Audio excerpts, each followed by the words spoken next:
super. Alors, bonsoir à tous. Bonsoir. Bonsoir. On peut déjà applaudir les comédiens de la scène.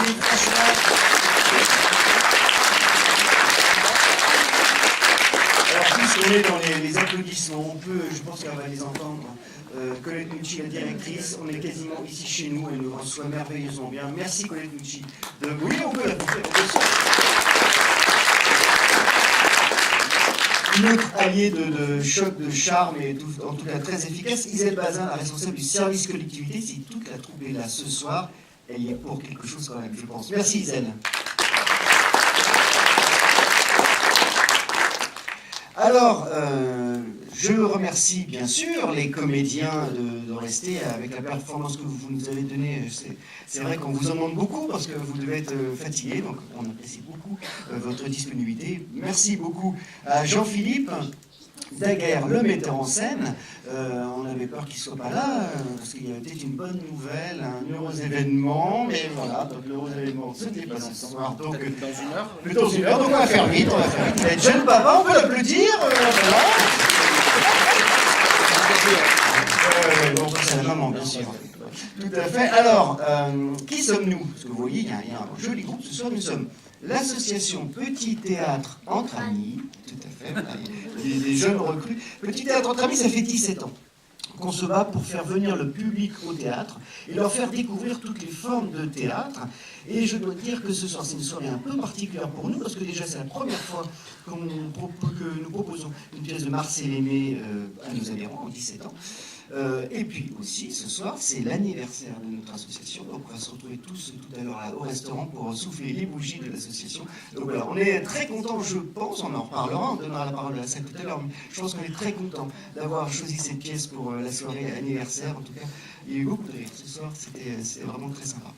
Alors, comme tous les soirs. Tous les soirs, jusqu'au 23 décembre, absolument, on a bien compris. Ma première question, ça va être une question de présentation, parce que je me suis présenté vraiment des choses, c'est de prendre un peu de temps pour vous entendre sur les présentations. La pièce qu'on a vue, c'était une production, une proposition du Grenier de Babouchka. Au Grenier de Babouchka, donc je me suis renseigné. Le siège, c'est 5 rue de Vizien à Courbevoie. Alors c'est marrant parce que Petit Théâtre Entre Amis, c'est une association courbevoisienne. J'ai regardé le plan, on est voisins, hein, donc c'est extraordinaire. Donc, La prochaine fois, on joue chez toi. Ah, mais très bien. Alors, donc le Grenier de Babouchka, pourquoi ce titre? Vous pouvez nous présenter cette compagnie? Cette compagnie a été créée par mon épouse, qui est d'origine russe, et sa grand-mère qu'elle appelait Babouchka.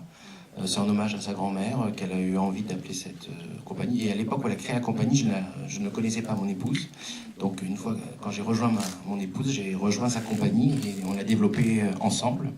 Voilà. Donc c'est une compagnie qui propose beaucoup de spectacles, notamment beaucoup de classiques. On fait notamment Ranelagh, Cyrano, le Cid et l'Avare en ce moment en soirée. Également au Saint-Georges, le Malade imaginaire et les Faubourgs de Scapin. Et au Théâtre Michel, nous faisons le Bourgeois gentilhomme et le Médecin malgré lui. Et Claire en barre, donc au Théâtre 13. Voilà. Ah ça oui, ils sont très très productifs. On a 50 comédiens qui travaillent avec nous et des techniciens, tout ça. Et vous êtes en résidence au Théâtre Michel? Alors, c'est pas appelé une résidence, on était plutôt en résidence, mais on a un peu mis les spectacles un peu plus. On a multiplié un peu les théâtres, puisqu'on avait envie d'aller dans 4 théâtres plutôt que dans un seul. Donc on continue à faire des spectacles au Théâtre Michel, mais c'est vrai qu'il n'y a plus beaucoup de place au Théâtre Michel pour nous, et puisqu'on a beaucoup de spectacles et beaucoup d'envie. Donc du coup, on a été accueillis par d'autres théâtres et on en a profité parce que c'est que des très beaux théâtres et on a beaucoup de plaisir à voir d'autres lieux que pas tout le temps au Théâtre Michel.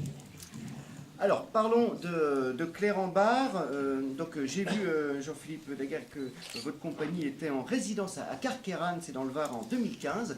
Et on vous a donné comme deal, en fait, on veut bien vous prendre si vous nous faites 2 pièces. Une pièce imposée, le Cid, Corneille, et une pièce libre, un spectacle libre, un peu. Sauf que la consigne, c'était une comédie Du XXe siècle, et vous avez dit, mais sans hésiter, alors dans ces cas-là, si on me donne le choix, je veux que ce soit Marcel Aimé et Claire en barre. Pourquoi? Parce que c'est... je trouve que Marcel Aimé n'est pas assez monté au théâtre, et c'est vrai que son théâtre, j'aurais pu prendre 10 pièces, je trouve que toutes les pièces elles sont formidables. Et Claire Ambar, pour moi, c'est c'est celle que je préfère. Et la plus puissante, je trouve qui donne le plus d'écho à la société, notre société aujourd'hui. Donc moi, ça a été, c'est vrai que je pense que c'est une de mes pièces préférées du XXe siècle.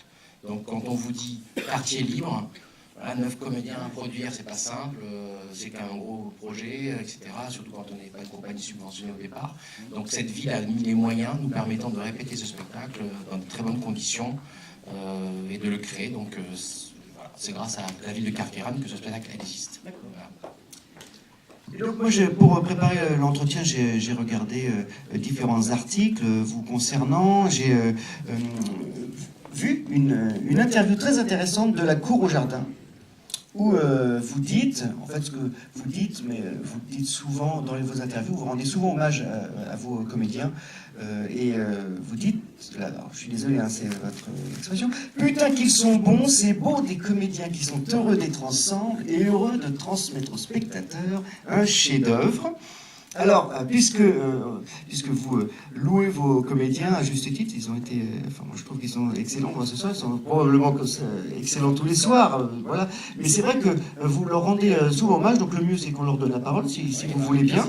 Et donc moi, ce que je vous propose, chers comédiens, alors comme vous êtes nombreux, on va peut-être pas pouvoir vous poser une question à chacun, mais par contre, ce qui serait bien, c'est que on fasse un petit tour de table ou tour de scène, tour de plateau plutôt, et que vous nous disiez comment vous ressentez votre personnage, comment vous l'avez appréhendé, pour vous, est-ce que vous avez de la sympathie pour votre personnage ou pas, comment vous le sentez votre personnage?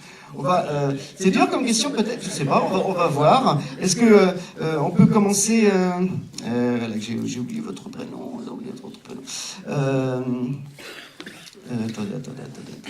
Je me rappelle plus de votre prénom. Comment? Au bout de... Guylaine. La comtesse de Clérambert. Non, mais, je m'appelle Guylaine Comtesse. Mais oui, bien sûr. Guylaine, je suis impardonnable parce que j'ai promis à ma fille qui est dans la salle, qui est fan de vous. Vous avez une fan dans la salle. Pourquoi? Parce qu'elle adore Bienvenue à bord, votre personnage un peu pénible là, qui remet tout en cause. Et donc elle adore ce film. Et à chaque fois qu'elle vous voit, elle est morte de rire. Donc Carla, voilà, la dédicace est faite avec Guylaine. Voilà, oui. C'est la plus rouge de la salle. Vous pouvez pas vous tromper. Alors allez-y, comment vous voyez votre personnage, Guylaine? Alors en quelques mots. En fait, quand Jean-Philippe m'a proposé Clérambert, je ne connaissais pas cette pièce et j'ai aimé déjà immédiatement, j'ai adoré le langage, en fait le texte m'a déjà complètement porté, j'ai adoré l'apprendre, j'adore le dire. Marcel Aimé, c'est un immense plaisir à partager avec les collègues et un immense plaisir à dire. Il est charnel, il est viscéral et la comtesse justement. Alors, en quelques mots aussi, c'est pour moi la femme dans tout ce qu'elle a de contradictoire, comme les hommes bien sûr, mais moi, la féminité de la comtesse, j'ai adoré. Pour moi, j'avais envie de lui donner toutes ces couleurs-là, j'avais envie qu'elle ait plein de couleurs, qu'elle soit peste, qu'elle soit adorable, qu'elle soit très émotive, qu'elle soit intelligente de cœur, parce qu'en fait, elle porte, mine de rien, la maison, elle est viscéralement attachée à sa maison et à ses hommes et à sa maman. Donc voilà, j'ai adoré la comtesse, mais Marcel Aimé, mon Dieu, mais quel bonheur à dire. Voilà. Merci. Séverine, c'est ça, Oui, Séverine. Séverine, oui.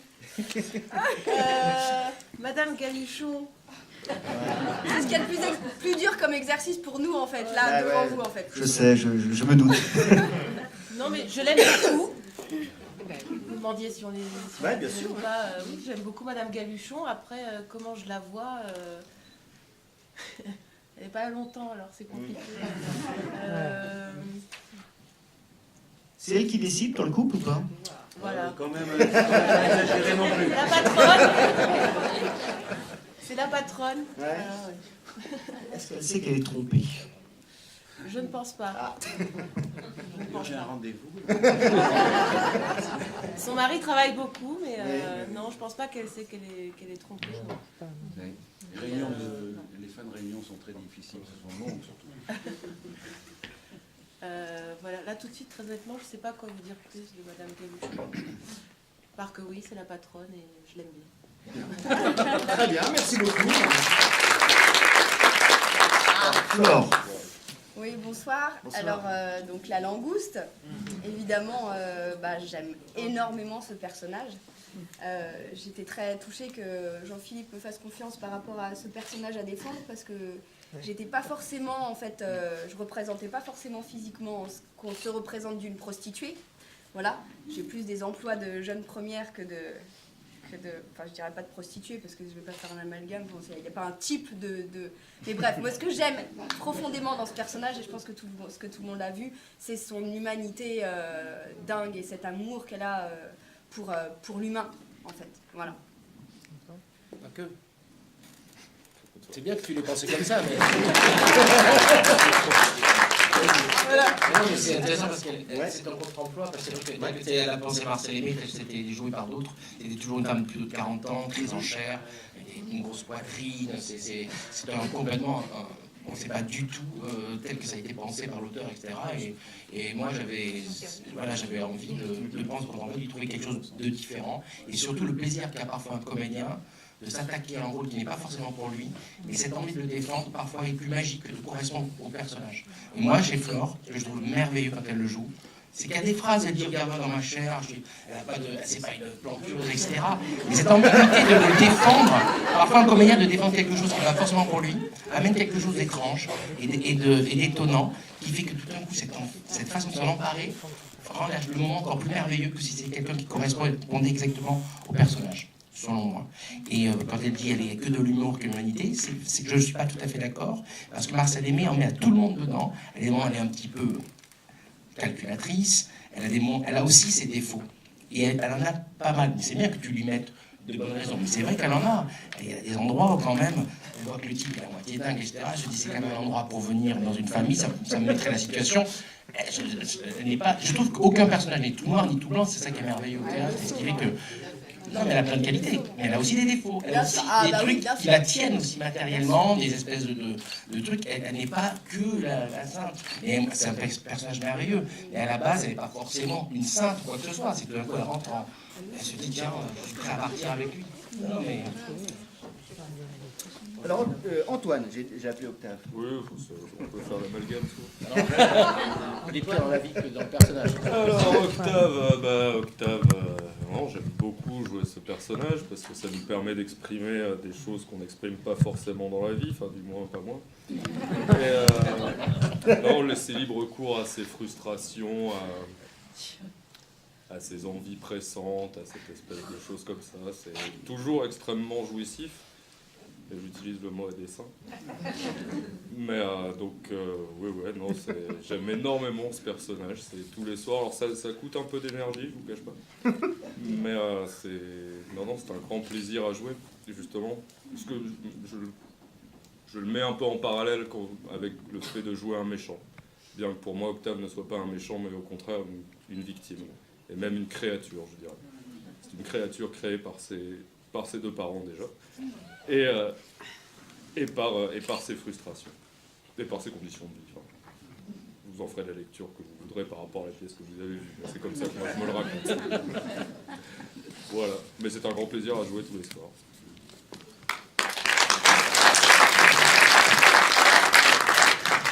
Alors, Isabelle. Oui. Votre personnage. Moi, j'ai la chance d'avoir un tellement joli chapeau qu'on ne va pas dire non à ce genre de personnage, quand même. Moi, c'est un personnage très cocasse, comme vous avez vu, qui en même temps de l'affection pour son petit-fils, pour la famille, mais qui quand même pense à elle. C'est une grosse égoïste et qui se dit il faudrait quand même que dans cette maison, il y ait un peu d'argent qui coule à flot. Donc voilà, c'est toujours sympathique de jouer des personnages qui ont plusieurs facettes, qui ne sont pas d'un seul bloc. Et là, on a de quoi s'amuser. Voilà, je crois que vraiment dans cette pièce, chaque personnage est aussi le porte-parole de l'auteur, c'est-à-dire en même temps lutter contre l'extrémisme, contre la dinguerie des religieux complètement bornés et tout ça, et en même temps s'amuser avec ça. Donc c'est une pièce qui résonne énormément avec aujourd'hui, je trouve, Et donc, voilà, quand on vous propose du jeu d'un clair en barre, même si c'est juste au dernier moment, on dit oui, et puis on y va, voilà, on saute dedans, quoi. Au dernier moment, c'est-à-dire au dernier Parce qu'elle moment. m'a rendu service Ouais. au départ parce que Pas service, c'est pas service. Si, tu m'as rendu service parce qu'on avait, c'était Annie Chaplin qui avait créé le rôle. Il y a eu un empêchement de santé à ce moment-là qui faisait qu'on ne pouvait pas partir à Avignon et à faire une tournée, etc. Et comme je suis sur un autre projet actuellement avec Isabelle, on s'est rencontrés, on était déjà sur un autre projet d'une autre pièce. À ce moment-là, j'ai tout de suite pensé à elle. Je lui ai dit, écoute, je pense que tu es la seule personne qui peut la remplacer au pied levé en une semaine, 6 jours. On avait eu une semaine, ça me rendrait un grand service. Et puis du coup, elle a continué l'aventure. Voilà. Donc au départ, c'était pas du tout Isabelle qui jouait, elle a repris le rôle avec très peu de répétitions. Et moi, j'en profite pour dire que c'est très très rare d'être 9 comédiens en scène qui s'entendent aussi bien, qui s'aiment autant. Et je pense que ça fait partie du plaisir. On sent comme ça la complicité entre nous. Et dans des troupes, parfois, c'est pas aussi rigolo. Des fois, c'est même carrément dur. Et donc là, le plaisir de venir tous les soirs jouer avec mes camarades et ce texte-là, c'est une chance folle, quoi. Merci. Très bien, merci beaucoup. Alors, mon père, le père Grégoire. C'est ça. Et Saint-François, donc j'ai 2 fois plus de plaisir que mes camarades, puisque je joue 2 rôles dans ce spectacle. Et pour reprendre ce que dit Isabelle, avec Jean-Philippe, c'est toujours l'assurance, de toute façon, d'être dans une distribution où il y a beaucoup de plaisir à la fois à être sur le plateau et plaisir à être en coulisses. Voilà, la vie en ville entre nous est aussi très très agréable. C'est l'assurance de passer des bons moments. Voilà. Donc je vois pas pourquoi je dirais non à Jean-Philippe. Voilà. Donc ce personnage du prêtre, c'est lui qui a eu l'idée de le colorer comme ça. Il est très typé, c'est vraiment une époque, mais il est vrai que ça tombe plutôt bien parce que il y a dans la bouche du prêtre vraiment une époque. Alors je sais pas si on en a jamais parlé, mais bon, ça me semble être, ça sert à rien d'aller contre l'époque et le style de l'auteur. Il faut aller à fond, au contraire, là-dedans. Et voilà, moi je m'amuse beaucoup à jouer ça. C'est voilà. Pour moi aussi, c'est un peu un contre-emploi, je ne le cache pas. Voilà. Et puis... Pourquoi tu dis ça? Parce que c'est comme ça. Et voilà, et puis à côté de ça, ce Saint-François que Jean-Philippe a voulu prêcheur, presque leader syndicaliste, un petit peu. Voilà. C'est là qu'il a sorti le plus son humanité. Quand je dis, tu penses que tu es un leader syndicaliste, là il a tout de suite un élément qui a déclenché sa foi. Ouais. Voilà. Donc non, on est très heureux, très très heureux, mais je suis triste que voilà, ça se termine dans une semaine. Voilà. Mon plaisir est teinté d'un peu de tristesse. Vous n'allez pas nous casser l'ambiance quand même. Allez, vous pouvez rentrer. Alors, ce que vous dites là sur l'actualité, vous dites votre personnage il est ancré dans les années 50 en fait, hein, je pense que ça devait être ça. Moi j'ai lu des papiers comme quoi certains reprochent justement que le metteur en scène, Jean-Philippe, ait volontairement mis cette pièce dans les années 50 et compte tenu de l'actualité, est-ce que l'idée, est-ce que vous n'avez pas hésité à transposer cette pièce actuellement? Auquel cas le prêtre n'aurait pas parlé comme ça. La transposition pour faire entendre une écriture, la mettre en jean ou en truc d'aujourd'hui, c'est pas ça que j'appelle rendre les choses modernes. Je pense qu'après on peut le tenter, mais en même temps quand on fait une mise en scène, on s'empare d'un point de vue qu'on dit, je pense que j'ai envie de le raconter comme ça, et j'espère qu'on va me suivre avec les camarades comédiens, et que les spectateurs vont apprécier ça comme ça. Donc c'est juste que il y a des textes dans le répertoire classique où je pourrais être inspiré de les mettre aujourd'hui, et celui-ci, je trouve que dans cette langue, dans cette poésie, dans ce charme d'une époque, etc., j'ai toujours l'impression que quand on met le spectateur un peu à distance a priori de son époque, ça parvient encore plus que si on lui met le nez dedans. Donc comme j'aime le théâtre un peu représenté, je me dis avec des costumes comme ça, avec cette période-là, toute la modernité de Marcel Aimé qui est exprimée au-delà de son style, qui est universel parce que c'est un poète, mais toutes ces idées, j'ai toujours l'impression, en tout cas moi, en tant que spectateur, quand je suis spectateur, que ça me parvient encore plus que si on me met des gens qui me ressemblent, physiques, dans mes vêtements, dans ma société. J'aime bien avoir cette théâtralité. C'est pour ça que je montrais, je pense, toujours Molière, avec Molière au XVIIe siècle dans des costumes, parce que ça participe à ce voyage entre la langue, le costume, et le comédien aussi est obligé d'intégrer des éléments techniques du costume qui l'influencent par rapport à ça. Donc, perso, je ne fais pas cette démarche-là. Je peux la faire sur d'autres auteurs, mais pas sur Marcel Aimé. Je ne l'ai pas senti. Voilà. Pas comme ça. Bonne réponse à... Et donc, on termine ce tour de plateau avec Romain. Bonsoir. Oui, puis en fait, je vais juste rajouter aussi, il y a aussi un hommage aussi à une imagerie collective aussi du cinéma français d'une certaine époque que nous avons tous en mémoire. Donc c'est un plaisir aussi de voyager aussi avec ce ton, cette façon de parler qui est propre aussi à notre culture. Enfin, je crois, c'est comme ça que je le perçois aussi, qui a bercé notre enfance et qui fait partie du patrimoine du cinéma français, voilà, d'une certaine époque, et qui est un peu perdu maintenant, mais donc voilà. Avec Jean-Philippe, on se connaît depuis très longtemps, et quand il m'a proposé c'est une longue amitié, et quand il m'a proposé de jouer dans Claire en Bar, j'ai de suite accepté. Premièrement par amitié, et puis ensuite parce que j'adore le texte de Marcel Aimé, qui est une écriture magnifique, ciselée, qui est enlevée, et en plus là, avec l'équipe, on s'entend tellement bien. Mais et puis aussi, au départ, il m'a proposé Papillon, le chien, donc ça j'ai gardé.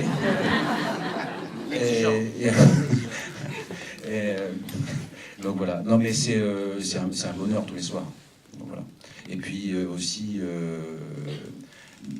de travailler sur la petite bourgeoisie comme ça, sur nos petits caractères un peu déviants, c'est un bonheur. Vous avez galéré avec votre pantalon là, non? C'est vraiment prévu comme ça? Absolument. Alors, pour la petite histoire, c'est un accident de la toute première. Et parce que là-bas, c'était pas prévu comme ça. Et le soir de la première, à Carqueiranne, j'ai eu un accident. Et j'arrivais pas à le remettre. Et donc du coup, à partir de là, on l'a gardé et on en a fait un numéro. Voilà. D'accord, bravo.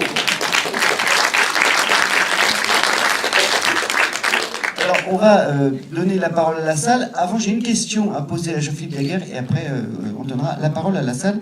Moi, j'aimerais bien parler de la méthode Daguerre. Est-ce qu'il y a une méthode Daguerre? C'est quoi votre façon de travailler? Alors, est-ce que, j'ai envie de vous poser cette question, est-ce que c'est grâce à votre mot fétiche Picado que vous arrivez à éviter les conversations naturalistes? Non, le picado, c'est un terme que je donne pour qu'on se comprenne tous ensemble. Ça veut dire de piquer la réplique, de ne pas laisser un temps entre les répliques qui ne sert à rien. Donc, selon moi, ne sert à rien. Si on laisse du temps, c'est qu'on a quelque chose à raconter, à jouer ou pas. Donc le picado, ça veut dire que tu respires un temps plus tôt que normalement dans la vie. Voilà. Donc dans la vie, on veut dire comment ça va, on respire, on dit ça va, merci. Alors que là, ça oblige le comédien sur le va de comment ça va, de prendre la respiration pour dire comment ça va, merci. De ne pas laisser voilà. Mais c'est pas facile à faire parce qu'on a tendance à se précipiter, donc ça oblige à avoir beaucoup de connaissance du texte du partenaire, également à respirer avec lui aussi, à être vraiment, ça oblige également à avoir cet effort d'écoute encore plus exacerbé, je trouve. Oui, et puis j'ai l'enjeu aussi qui ramène à quelque chose d'assez collectif, dans l'obligation de transporter aussi ce tempo. Parce que comme en musique, au théâtre, voilà, c'est des points de vue. Il y a des gens qui vont jouer très lentement, des choses. Moi, je fais le théâtre comme je fais à manger, c'est-à-dire je fais le théâtre que j'ai envie de faire parce que je le sens comme ça. Donc c'est vrai que je fais beaucoup le picado, c'est le mot que j'emploie le plus quand je répète. Parce que je trouve que parfois, chez le comédien, ça l'oblige à connaître bien la partition de l'autre, et la partition écrite, et la partition, également l'énergie, l'écoute vis-à-vis de l'autre. Donc c'est vraiment un truc qui revient énormément dans mes spectacles. Et donc, alors, ces conversations naturalistes, est-ce que vous pouvez expliquer aux adhérents pourquoi vous voulez bannir ces conversations naturalistes? Je ne sais pas que je veux les bannir, c'est que moi, quand je vais au théâtre, quand on joue au théâtre comme on joue au cinéma, perso, ça ne me touche pas. Je ne suis pas là pour aller comme dans la vie, quand je vais au théâtre. J'ai besoin qu'il y ait une interprétation physique, un effort. Et le cinéma, j'adore ça. Mais c'est-à-dire quand on met un quatrième mur entièrement fermé et que tous les acteurs ne restent qu'en train de se parler et que nous on demande aux spectateurs l'effort d'aller les écouter, d'aller les voir, j'aime quand un acteur parle à l'autre et ait conscience que l'autre partenaire c'est le spectateur. Donc je suis en train de vous parler, mais là même si je vous parle, je sais que je m'adresse également aux gens qui sont là. Ça demande un effort à la fois dans la voix mais également dans la façon de destiner la parole. Donc c'est juste ça, quand les gens sont un petit peu comme ça, à faire 4 gestes pour montrer qu'ils sont sincères, machin, je trouve ça assez narcissique. J'aime bien quand il y a quand un théâtre est assez marqué par des choses, ça ne veut pas dire que c'est ce qu'il faut faire, mais c'est ce que j'aime bien faire. Donc comme j'aime bien faire ça, je me dis, ben, je vais faire ça. Je vais essayer de faire ce que j'aime bien faire. Ok, merci beaucoup. Alors, donc, est-ce qu'il y a des questions dans la salle? Normalement, il y en a, mais est-ce qu'il y a des questions dans la salle? Qu'est-ce que vous entendez par une conversation naturaliste? Je n'ai pas bien saisi, en fait. C'est-à-dire que j'ai toujours peur, quand on parle, de montrer, regardez comme c'est bien écrit. Donc tout d'un coup, on prend l'espèce de temps. C'est quoi parler, quoi? Un petit peu comme ça, comme c'est intelligent, regardez comme c'est cela. C'est ce petit côté parfois où une pièce dure 3 heures parce qu'on doit être sûr qu'on a bien dit, on a pris le temps de le dire, on a pris de faire entendre, etc. Je ne critique pas ça, mais c'est juste que moi, perso, j'ai toujours peur, surtout les grands auteurs, dont fait partie Marcel Aimé, de ce côté où on devient tellement prudent pour ne pas le bousculer, que tout d'un coup, on ne fait que dire avec beaucoup de sincérité la truc. J'aime bien qu'il y ait un petit truc qui fait que ça pique un peu, quoi. Que ça oblige un petit peu à un peu plus de tempo, un peu plus de trucs. Donc, c'est pas quelque chose de archi-posé. J'ai une petite tendance à aimer que ce soit un petit peu excessif. J'aime bien flirter avec l'excès, voilà, dans le tempo, dans l'engagement des comédiens. J'aime bien ça. Voilà. Merci. Alors, est-ce qu'il y a une autre question dans la salle? Oui, madame? Oui, je voulais juste faire une chose. Est-ce que c'est ma jeune fille qui fait la langouste, qui fait aussi ma fille aînée? Absolument. On connaît bien Tout à son fait. visage. Françoise. Je n'ai pas de question à poser, mais je veux juste dire que les femmes sont très fortes. Elles sont aidées, hein. Bah ouais, et les hommes sont pas mal non plus, hein, je suis désolé. Hein. C'est jamais méchant quand même. J'ai pas compris, tu fais pas? C'est jamais méchant. C'est un peu. C'est un peu vendant, mais c'est juste quand même. C'est cruel, oui, c'est pas méchant, vous voulez dire le... Et c'est ça que je trouve beau, parce qu'il y a beaucoup d'amour. Il est dur, mais c'est un homme qui observe son monde, le monde autour de lui. Et je trouve qu'il y a un mélange de cruauté et de générosité. Chaque personnage a de l'humain derrière, et puis des ambiguïtés, et puis une société dont il fait partie, et qui c'est difficile de s'en affranchir. Donc ça montre aussi ça. À travers la bourgeoisie, l'aristocratie, le peuple, tout le monde en prend un peu pour son grade. Avec cette difficulté, ils essaient de fonctionner ensemble sans être dans des endroits où en fait on ne se fréquente pas. C'est tous des endroits où les gens ne se fréquentent pas. Et d'un coup, cette explosion de foi, qu'elle existe ou qu'elle n'existe pas, mais de rien, fait que les gens se rencontrent quand même à un moment ou à un autre dans cette histoire. Mais jouer un personnage comme le vôtre, c'est pas déstabilisant. C'est pas moi qui joue Clérambar en fait. C'est pas moi qui le joue. C'est Franck Desmet qui s'excuse parce qu'en fait c'est le directeur du théâtre de la Huchette. Il avait une première ce soir dans son théâtre qui avait lieu à 21h. Il ne pouvait pas y assister, mais il tenait à être à la sortie pour voir les comédiens. Donc voilà, c'est le seul qui n'a pas pu rester. Et justement, est-ce que c'est pas déstabilisant pour lui? Parce que c'est un personnage extrêmement fort quand même. Je pense qu'un comédien qui joue des déstabilisants, c'est comme ça un comédien. Et je pense qu'il était. Enfin, lui, je sais que. J'avoue que j'ai hésité entre un ou deux Marcel Aimé à un moment. J'en ai parlé avec lui. Il m'a dit pour moi, Clérambar, c'est quand même un rôle extraordinaire. C'était l'autre c'était le Minotaure. Ah, d'accord. Le Minotaure, il n'y avait que 5 comédiens dans le Minotaure. Et je me suis dit, allez, on va l'embarquer 9. Voilà. C'est aussi ça qui a fait la décision. C'est vrai. Voilà. Plus on est nombreux, plus on rigole. Vous avez revu le film d'Yves Robert, 69, Oui. Philippe Noiret? Je l'ai revu l'année dernière. Pas, non, non, pas du tout. Non. Je trouve le film a son charme de son époque, mais je trouve que c'est un film qui est devenu ringard. Je le dis comme je le pense, je n'aime pas ce film. Je trouve que c'est extrêmement... Je trouve ça un peu raté. J'adore des univers, machin, etc. Mais je trouve que c'est comment édulcoré sur le truc, le chasseur qui à la fin, il avait fait une blague, le paysan, etc. Je trouve que ça a été, pour moi, ce n'est pas, je trouve la pièce beaucoup plus forte. Pas le spectacle qu'on vous a présenté, hein. Oui. Mais entre le film et l'écriture de la pièce, je trouve que c'est moins bon. Alors ça a du charme, je me suis marré à plein d'endroits, mais je trouve que ce n'est pas, je trouve que c'est plus fort au théâtre. D'accord. Je dis franchement, je suis désolé. Vous avez commencé à monter la tête des autres. Ah mais c'est formidable, mais j'ai pas eu les droits. Alors ça c'est le premier que je voulais montrer. Mais c'était à la Comédie Française, ils avaient bloqué le jeu aussi. Et c'est vrai que le premier que je voulais jouer, c'est la tête des autres. Mais en même temps, perso, les 10 pièces que j'ai lues, j'ai trouvé extraordinaires. Ah moi celle-là. Mais moi perso, je trouve Clérambart, je trouve que la tête des autres c'est formidable, mais bon voilà. Je regrette pas d'avoir fait Clérambart. Voilà. Je suis très heureux d'avoir fait Clérambart.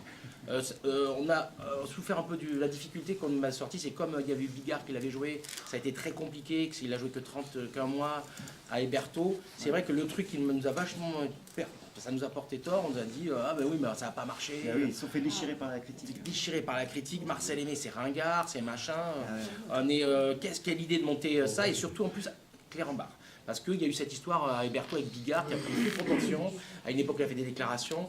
C'est parti de l'affiche tout de suite. Et tout le monde s'est étonné. Quelle idée de monter. Voilà, j'ai peut-être fait au départ cette erreur de production. Enfin, pas de production. Tout simplement, je ne l'ai pas fait à un moment où, a priori, il aurait mieux fallu que j'en fasse un autre. Mais c'est vrai que celui-ci, je ne regrette pas. Je me régale à regarder mes comédiens le jouer. On a fait un très bel Avignon.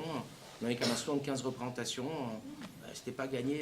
Enfin, on va être à 75 représentations à la fin avant même de faire quelques dates de tournée, j'espère, et tout ça. Donc, peut-être même, on ne sait jamais, une reprise. Mais Marcel Aimé n'est pas en odeur de sainteté au théâtre en ce moment. Donc, avant de faire Avignon, on m'a averti que certains programmateurs ne viendraient pas parce qu'ils n'ont pas du tout envie d'avoir du Marcel Aimé dans leur salle.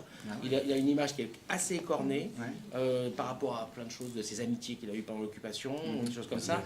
Donc, je ne m'attendais pas autant de... Moi, j'étais pas de... Mais c'est vrai que c'est très dur, mais je vous avoue que notre tourneur m'avait dit au départ, on aura beaucoup moins de programmateurs que prévu parce qu'ils ne veulent pas de toute façon mettre Marcel Aimé dans leur salle. Donc on a eu moins de programmateurs que prévu, donc c'est pas facile de jouer Marcel Aimé, il faut en avoir envie, quoi.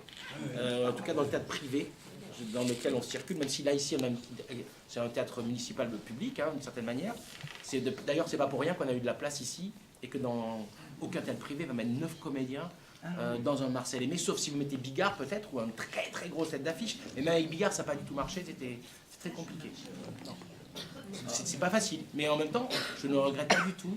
Je trouve ça tellement beau comme langue, comme pièce, que voilà, dans la vie, il ne faut pas faire que des choses qu'on va vous produire. Quand on a réussi à le monter, je suis très fier de ça.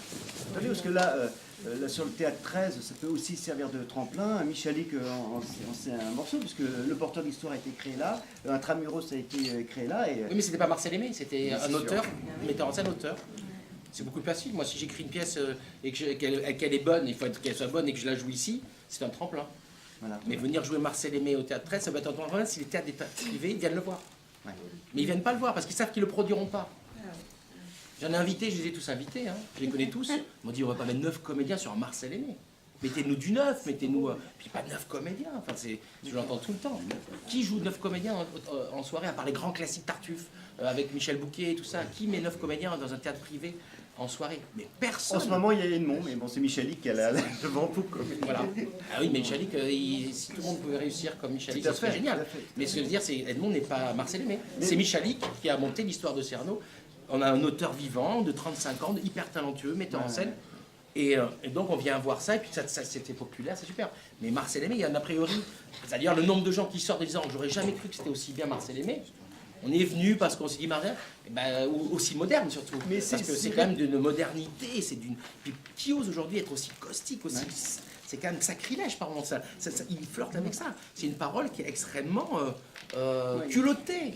On est quand même dans une société où il y a beaucoup d'endroits où c'est un peu. Très tempéré, on va toujours nous faire la pièce Victor Hugo qui rencontre George Sand. J'ai rien contre ça parce qu'en plus j'adore ça. Mais on a une mode où on fait la rencontre d'une grande personnalité avec un autre, on a un truc, des pièces un peu historiques, etc. Mais en plus j'adore ça, je le comprends. Mais c'est vrai qu'aujourd'hui, Marcel Aimé, je trouve ça assez... Parce que vous pensez que les directeurs de théâtre ont peur de choquer, c'est ça Pas du tout. C'est quoi alors? C'est que, ils sont où ils veulent un gros vaudeville, un gros truc de comédie, etc., avec de la tête d'affiche. Je parle des théâtres de privé, je parle de 300 places, parce que vous ne mettez pas 9 personnes dans un 150 places. Oui, oui. Là, on a un 200, parce que c'est pas pareil dans un système municipal, 36 fois, mais c'est juste que c'est très rare, à part Michalik, avec Michalik qui était devenu déjà une vedette du théâtre avant de remplir le Palais Royal, quoi. Enfin, une vedette, etc. Donc c'est simplement, vous verrez même de plus en plus dur d'avoir du Hanouille. Heureusement, la Comédie Française a remis un peu de Hanouille et de Marcel Aimé, qui sont pour moi des auteurs majeurs du XXe siècle. Mais qui monte dans le théâtre privé du Marcel Aimé, du Hanouille je vois pas. Alors en province peut-être. Moi je parle dans notre microcosme parisien, avec l'économie dont... Enfin là, nous on a 35, 30, 20, même pas, quand on est 9, on a 10 théâtres à séduire ou quoi. Et j'ai presque très heureux, quand on a fait la présentation au Michel, d'avoir eu Colette Nucci, et même le théâtre 14, vous voulez absolument aussi, mais voilà, très théâtre 14, mais les théâtres privés en soi. Puis bon, voilà, Marcel Aimé n'est pas. Il y a beaucoup d'a priori contre lui. Il y a, dans des premiers articles, disait oui, Marcel Aimé est remonté malgré ses amitiés avec Brasillac, Céline, tout ça. Tiens. Voilà, donc du coup, vous avez déjà le truc. Je vais pas aller voir un collabo, je vais pas aller voir un truc comme ça, machin. Donc c'est juste que moi, je suis pas là pour défendre mes amis. Brasillac était un une Moi, j'ai fait une autre pièce que j'ai écrite où j'ai fait utiliser, qui s'appelle Adieu Monsieur Hoffman, où il y a des interviews qui se passent pendant l'occupation antisémite terrifiante. Il avait partie de mon truc. Franchement, ça m'a gêné que Marcel Aimé soit ami avec lui. Je le dis franchement. Oui. Donc imaginez les gens qui le lisent, etc. Donc je dis aujourd'hui, c'est pas facile de monter les Marcel Aimé. Parce qu'il était contre la peine de mort aussi. Ouais. Parce qu'en fait, c'était un des premiers défenseurs voilà. Donc, en fait, on a taxé Marcel Aimé d'antisémite, alors qu'en fait, c'est un des premiers qui a écrit dans la presse, sauf qu'elle était déjà rachetée par les Allemands. Ouais. Sur les toiles jaunes, là, bien sûr. Il était contre la peine de mort. C'était un homme qui était, on dit toujours un catholique anarchiste, mais en fait, c'est beaucoup plus compliqué que ça. Il n'était ni de droite ni de gauche. Il n'aimait pas les gens qui avaient le pouvoir, c'est-à-dire il n'aimait pas le clergé, il n'aimait pas la magistrature, il n'aimait pas les gens qui détenaient le pouvoir. C'était beaucoup plus complexe que ça. Et son amitié avec Céline, d'abord, il était voisin de Céline. Donc en fait, une rumeur a persisté sur lui, parce qu'en fait, je pense et je crois qu'à l'époque, il était tellement libre, il se foutait royalement de la critique, il se foutait royalement des journalistes, et je pense qu'on justement lui en a tenu rigueur. Et en fait, il n'était pas antisémite, mais absolument pas. Je vous dis, ça a été le premier à être contre le port de l'étoile jaune. Enfin, tout ça a été mené comme une propagande contre lui, parce qu'il était beaucoup plus complexe et libre. C'était un homme libre. Donc en fait, il ne voulait pas se justifier de toutes les attaques. Il voulait pas, comme Hanouille, c'est des gens qui n'ont pas pris le temps de rentrer dans ce système à se justifier d'attaques complètement débiles. On en a découvert après leur mort des dons de générosité chez l'un et l'autre. Et donc, après, il y a cette espèce de truc. Donc, c'est vrai que voilà, et à partir du moment où vous avez ça, on ne vous fait pas de cadeau. Enfin bon, c'est vrai que je ne pensais pas que ce serait aussi difficile de monter Marcel Aimé, je dis franchement. C'est vrai qu'il était politiquement correct, Marcel Aimé. Refuser la Légion d'honneur, refuser l'Académie française, ça ne plaît pas, quoi. Il faut voir le discours qu'il a donné quand on lui a proposé la Légion d'honneur. Il faut voir le texte qu'il a écrit. Oui, vous le carrez quelque part, là. Vous pouvez vous le mettre où je pense. J'en ai rien à faire.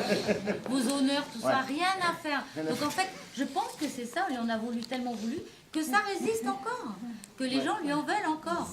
Et c'est un homme beaucoup plus complexe. C'était les milieux intellectuels qui l'ont voulu, parce qu'apparemment ses pièces ont eu du succès. Mais allez, à ce moment-là, oui. Mais après, il y a une forme de truc qui est arrivé. Moi, quand j'étais jeune comédien, combien de fois j'ai entendu des trucs sur lui, sur Hanouille. Moi, je n'osais même pas les lire. J'ai dit, c'est des vieux reins, c'est des vieux réacs, des vieux machins, etc. Et à partir du moment où je les ai eu sous le nez, je dis, mais putain, mais on m'a menti, quoi. C'est des chefs-d'œuvre. Enfin, vous lisez Hanouille et Marcel Aimé, enfin, moi, je trouve ça, mais c'est, voilà. Bon, c'est pas toujours facile. Les gens qui disent ça sont peut-être ceux qui ne l'ont pas lu, d'ailleurs. Mais 9 fois sur 10, ils ne l'ont pas lu. Moi, le premier, quand je disais ça, je ne l'avais pas lu. C'est ce que je dis tout le temps. Lisez-le. On me dit, je ne vais pas venir voir ton spectacle, Marcel Aimé. Elle dit, mais Marcel Aimé, tu connais quoi? Je sais pas, mais Marcel Aimé, c'est un peu...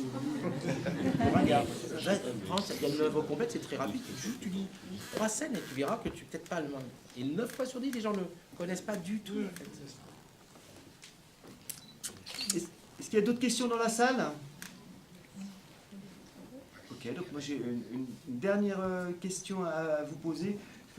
n'a pas beaucoup parlé de religion. Je pensais qu'on aurait plus parlé de religion, c'est pas grave. Vous dites de Clérambaert, c'est un fou de Dieu réversible. J'ai dit ça, moi? Oui. C'est dans le dossier de presse. Réversible? Oui, réversible. Non, ça c'est le Théâtre 13 qui a pris mon d'accord. panneau d'attention, qui a mis en... Colette, excusez-nous alors. Qui a mis à sa façon. Fou de Dieu, je l'ai mis, mais...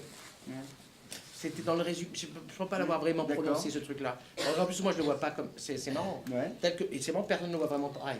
Et moi, tout le monde dit, putain, il reste toujours aussi fou, aussi salaud une fois avant qu'après. Et moi, c'est marrant, je ne le vois pas comme ça. Je le dis, je ne le vois pas comme ça. Je vois un type qui, tout d'un coup, à partir du moment où il a la foi, fou de Dieu. mais à partir du moment où il pense que Dieu existe, Ouais. il se met à fréquenter la prostituée, à lui donner à donner de l'humanité à tout le monde, à vouloir que tout le monde on casse les trucs, on ne va pas vers les riches, on va vers les pauvres, on protège les animaux les plus faibles, la langouste et machin. Donc tout d'un coup, dans sa crise de foi, qui n'est pas une bonne crise, elle est quand même, je trouve, par rapport à son cheminement, vachement intéressante. Ça ne raconte pas que Dieu existe, ça veut dire que lui, il a la foi. Donc moi, le message que je veux donner, c'est que je trouve que ce personnage est meilleur. Il est toujours fou, mais il est meilleur. Moi, je le trouve meilleur. Une fois qu'il a cru. Et tout d'un coup, pourquoi il fait lever? Ça, c'est pas Marcel Aimé qui l'a écrit, c'est vrai. Ouais. Ça a été aussi. J'ai eu des discussions avec les ayants droit de Marcel Aimé, avec des gens qui ont aimé Marcel Aimé, que là, cette fin, et des comédiens, moi, qui ne trouvaient pas bien que je fasse lever Isabelle à la fin, tout d'un coup. Ça montrerait que Dieu existe, que c'est un miracle. Mais non, ça veut juste raconter que avec cette foi, on peut faire des miracles qui fait qu'on peut faire lever des gens parce que tout d'un coup, on a une forme de conviction par rapport à ça qui fait qu'on peut changer le monde. C'était l'image que je voulais donner. Mais ça ne veut pas dire que Dieu existe. Moi, chacun a ses croyances. On n'est pas tous d'accord avec ça. Moi, il a foi. Moi, je crois en Dieu, par exemple. Je le dis, je crois en Dieu. Mais j'ai pas fait un truc pour Dieu. Je dis ça, moi, je ne pense pas avoir travaillé là-dessus. C'est pas en la faisant se lever que je me dis que Dieu existe. Si qu'elle y croit, elle se marche. On met le curé à genoux. On peut penser que c'est un miracle. À la fin. Je sais pas, je pense que... On le voit pas. Je n'ai pas mis un vidéoprojecteur où on aperçoit des anges. J'ai pas fait rentrer un personnage qui est là avec un projecteur qui d'un coup fait oh non non. J'avais pas fait. Il y a rien. Il y a juste des gens qui voient un truc. Donc ça a l'air quelqu'un de faire ce qu'il veut. J'ai vu Isabelle se lever. Pour moi, c'est le miracle. Ça y est. C'est un miracle. Mais est-ce que c'est un miracle de Dieu? C'est un miracle de la foi. Et il ne voit pas le curé. Il ne voit pas. Bah oui. Il voit pas le miracle.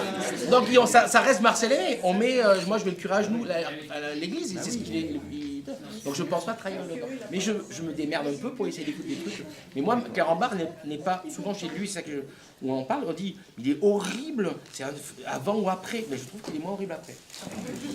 Beaucoup moins. Une fois qu'il y croit. Je trouve que c'est intéressant. Il est moderne. Cette fille voulait un sac d'écu. Mario travaille un sac d'écu. Lui, ce qu'il veut, c'est cette petite. Elle est formidable. Elle dit des trucs qu'il trouve, mais c'est formidable. Il l'aurait même pas considéré avant. Si elle a été mis un pied chez lui, il aurait mis un coup de fusil avant d'avoir cru qu'il a eu sa d'assise. Donc moi, je trouve que ce type-là s'améliore. On n'est pas obligé d'être d'accord avec lui. En tout cas, tout d'un coup, il y a quelque chose qui change. On a un monstre au début. Ce qu'il a après est beaucoup plus humain pour moi. Enfin, je trouve ça beaucoup sa femme dit vous tombez d'un excès dans l'autre. C'est pas faux. C'est juste qu'il va falloir rétablir un peu, encore une fois, la puissance de Dieu. Entre l'absence de Dieu et l'excès de Dieu, il y a un milieu. Je sais bien, mais c'est... Après, moi, je dis juste que quand je dis c'est un fou de Dieu, c'est un mec qui a la foi. C'est un problème de crise de foi, quoi, en fait. Ouais. Comment? Il traite quand même sa femme d'abcès. Il embarque tout ce plan dans sa folie, oui. Les gens n'ont pas le droit de faire ce qu'ils ont envie de faire, ça. Oui, non, mais il est tyrannique aussi, un petit peu. C'est le cas avant. Non mais c'est vrai. Non mais c'est vrai. C'est vrai qu'il continue quand même dans son truc, mais cet excès de foi qu'il fait, etc., etc. Il embarque tout le monde, etc. Il oblige un peu tout le monde, mais il n'empêche qu'il s'ouvre un petit peu à des gens autres que son milieu et d'aller chercher les écus, l'argent, et de vivre dans la misère, et d'aller voir les gens, leur donner leurs vêtements, quelle que soit la tyrannie, le fascisme qui peut avoir continué à être comme ça reste pour faire des actes quand même de dons. Qui sont plus de dons que de simplement sauver les clés du château qu'il a depuis 400 ans. Oui, mais il traite quand même son fils de Les fille, personnages. sa femme d'abcès. Ah oui, c'est... Les personnages, c'est voulu également cette truculence qu'il y a dans tous les personnages qui sont portés à l'extrême, à la fois dans leur discours, mais dans leur comportement. Que ce soit monsieur qui se traîne par terre, mais on est dans le délire. On imagine ce qui se passe dans sa tête, et en face, la langouste, pareil, qui a des comportements très extrêmes, et on le retrouve chez chaque personnage, et à la fois dans le discours et ça, c'est Dans la au niveau forme. de la mise en scène, vous l'avez forcé ou... Un petit peu, enfin c'est de toute façon une mise en scène, on travaille ensemble. Hein.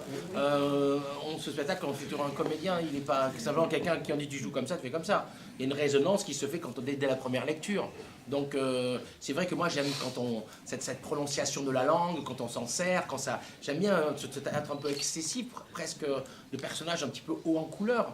On flirte, comme je dis, on flirte sur beaucoup de personnages. Galuchon, ce truc, on dirait qu'il arrive d'un truc de Pagnol, là, les de grand vaudeville, de trucs, avec le curé qui arrive comme ça, avec des espèces de sons d'une époque, mesdames et messieurs, des actualités. Voilà, on flirte avec des trucs, des gens qui se mélangent.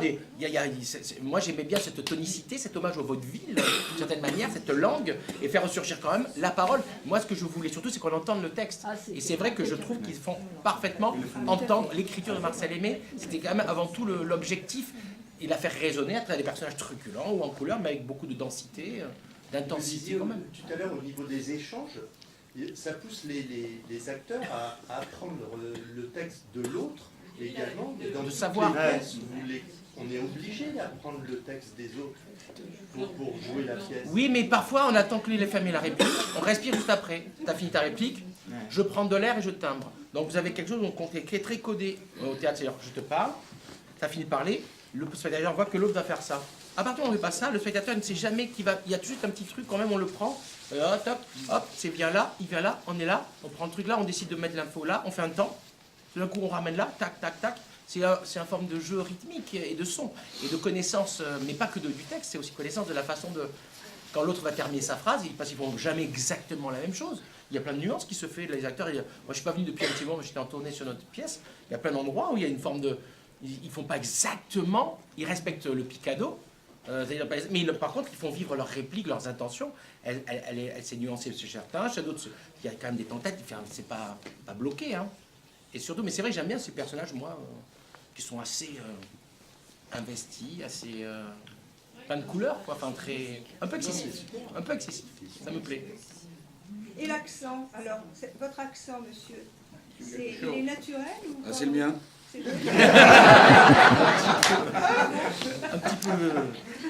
Alors que Guylaine vient de Montpellier, il n'y a pas d'accent. Extraordinaire. Moi je joue avec ou sans. Voilà, à la demande. Donc là c'est Philippe qui a demandé sans accent. Non, mais elle a proposé.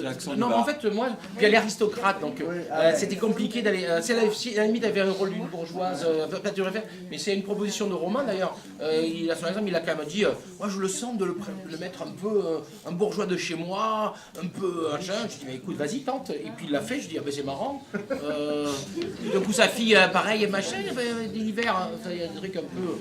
Voilà, ce sont des propositions. Hein. Et c'est vrai que sur le rôle de la. Il y a des aristocrates qui ont l'accent du midi, hein, c'est pas grave, mais sur dessus, dans la langue dans la langue telle que c'est écrit, c'est quand même très beau à entendre avec la voix de Guylaine et ça, de ne pas mettre forcément l'accent là-dedans. Quoi. Ça dépend aussi des personnages, comment c'est écrit, ce qu'on a envie de faire sonner aussi. Bon, écoutez, on va en rester là si vous voulez bien. On remercie vraiment beaucoup.